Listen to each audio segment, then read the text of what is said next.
সড়কপথে যাত্রার চেয়ে অনেকেই রেল যাত্রাকে অধিক নিরাপদ মনে করেন। তাই ঈদ কিংবা কোরবানি এলে অনেকে পরিবার পরিজন নিয়ে বাড়ি ফিরতে ট্রেনে টিকিট কাটেন। তবে এবারের ঈদুল আজহায় ট্রেন যাত্রা স্বস্তিদায়ক ও নিরাপদ হওয়ার পরিবর্তে দুর্ভোগ নিয়ে আসতে পারে। এমনকি নির্দিষ্ট সময়ের মধ্যে গন্তব্যে পৌঁছাতেও অনিশ্চয়তা তৈরি করতে পারে।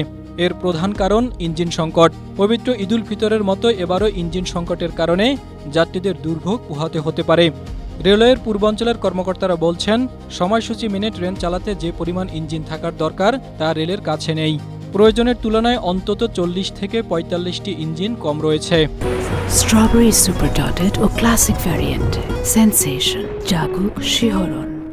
কর্মকর্তাদের মতে, রেলের বর্তমান সময়সূচি অনুযায়ী সবগুলো ট্রেন চালাতে হলে রেলওয়ের পূর্বাঞ্চলের দরকার 119টি ইঞ্জিন, কিন্তু সেখানে রয়েছে 70 থেকে 75টি ইঞ্জিন।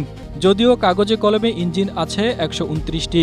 ইঞ্জিন সংকটের পেছনে দায়ী ক্ষমতাচ্যুত আওয়ামী লীগ সরকার, কারণ তাদের সময়ে লাখো কোটি টাকার প্রকল্প বাস্তবায়ন করা হয়েছে। তবে রেল লাইন, স্টেশন নির্মাণ সহ অবকাঠামোগত উন্নয়নে নজর ছিল বেশি, কিন্তু ট্রেন চালানোর জন্য ইঞ্জিন ও কোচ সংগ্রহে মনোযোগ ছিল কম। ফলে ইঞ্জিনের সমস্যা প্রকট হয়েছে।